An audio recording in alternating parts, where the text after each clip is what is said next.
ত্রয়োদশ জাতীয় সংসদ নির্বাচনকে ঘিরে দেশের বেশিরভাগ এলাকায় যখন পোস্টার, মাইকিং আর প্রার্থীদের দৌড়ঝাঁপে সরগরম পরিবেশ, তখন চট্টগ্রামের সন্দ্বীপ ও নোয়াখালীর কোম্পানীগঞ্জের সীমান্তবর্তী দ্বীপ উরিরচরের উত্তর ও পশ্চিম অংশে একেবারেই ভিন্ন চিত্র। প্রায় 25,000 মানুষের বসবাস থাকা সত্ত্বেও এই এলাকাটিতে নেই কোনো নির্বাচনী আমেজ, নেই প্রার্থীদের প্রচারণা কিংবা গণসংযোগের ছোঁয়া। স্থানীয়দের ভাষায় তারা যেন দেশের ভেতরেই এক ধরনের উপেক্ষিত জনগোষ্ঠী।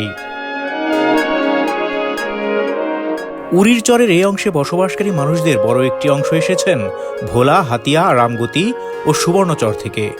নদী ভাঙনে সব হারিয়ে প্রায় এক যুগ আগে তারা এই চরে আশ্রয় নেন। ধীরে ধীরে গড়ে ওঠে বসতি, বাজার, সড়ক। অনেকেই ঠিকানা পরিবর্তন করে ভোটার তালিকায় নাম তুলেছেন, তবে বাস্তবে সেই ভোটাধিকার তাদের জীবনে খুব একটা অর্থবহ হয়ে ওঠেনি। চরের প্রধান সড়কটি পূর্বের বাংলাবাজার থেকে পশ্চিমের মুকবুল বাতানি বাজার পর্যন্ত বিস্তৃত। এই সড়কের এক অংশে পড়েছে চট্টগ্রাম ৩ সন্দ্বীপ সংসদীয় আসন, অন্য অংশ নোয়াখালী ৫ কোম্পানীগঞ্জ কবিরহাট আসন। চট্টগ্রাম ৩ আসনের অন্তর্ভুক্ত এলাকাগুলোতে প্রার্থীদের পোস্টার, মাইকিং ও কর্মীদের তৎপরতা চোখে পড়লেও নোয়াখালী ৫ আসনের অংশে একেবারেই নীরবতা। দক্ষিণের ফুলমিয়া চেয়ারম্যান বাজার ও ভূমিহীন বাজার, মধ্যভাগের ১২ আউলিয়া বাজার কিংবা উত্তরের ইউসুফ মেম্বার বাজার, কোথাও ভোট নিয়ে কোনো আলোচনা বা উৎসাহ দেখা যায়নি।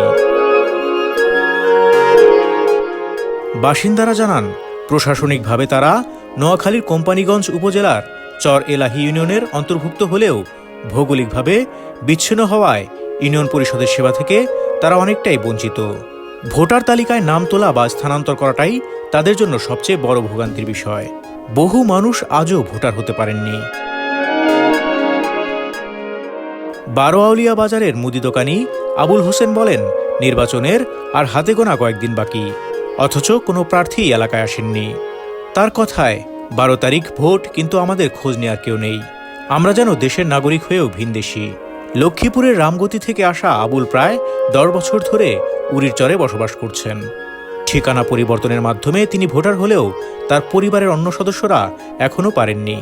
তিনি অভিযোগ করেন, ৭ মাসের অন্তঃসত্ত্বা স্ত্রীকে নিয়ে উপজেলা নির্বাচন কার্যালয়ে গেলে জাতীয় পরিচয়পত্র থাকা সত্ত্বেও তাদের রোহিঙ্গা সন্দেহে ফিরিয়ে দেওয়া হয়। এমন অভিযোগ শুধু একজনের নয়। বাসিন্দারা জানান, যারা কোনো মতে ভোটার হয়েছেন তাদেরও ভোট দিতে যেতে হয় ১৫ কিলোমিটার দূরের কেন্দ্রে নদী পার হয়ে। আশপাশে কোনো ভোট কেন্দ্র না থাকায় যাতায়াতের খরচ ও ঝুঁকির কারণে অনেকেই ভোট দিতে যান না। এতে করে গণতান্ত্রিক অধিকার কার্যত কাগজে কলমেই সীমাবদ্ধ থেকে যাচ্ছে। ১২ আউলিয়া বাজারের আরেক দোকানি করিম মিয়া জানান, তার পরিবারের ৭ সদস্য ভোটার এলাকায় স্থানান্তর করতে পেরেছেন, তবে এতে খরচ হয়েছে প্রায় ২৯,০০০ টাকা। তার অভিযোগ, স্থানীয় জনপ্রতিনিধিরা রোহিঙ্গা তকমা লাগিয়ে ভয় দেখিয়ে টাকা আদায়ের কৌশল নেন। এই অভিযোগ অস্বীকার করেছেন চর এলাহি ইউনিয়নের ৩ নম্বর ওয়ার্ডের ইউপি সদস্য আবুল কাশেম। তিনি বলেন, তার বিরুদ্ধে এসব অভিযোগ উদ্দেশ্যপ্রণোদিত।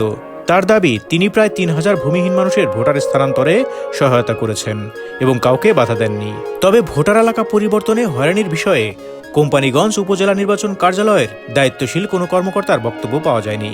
কার্যালয়ের এক ডেটা এন্ট্রি অপারেটর জানান, সংশ্লিষ্ট কর্মকর্তারা বর্তমানে প্রশিক্ষণে রয়েছেন।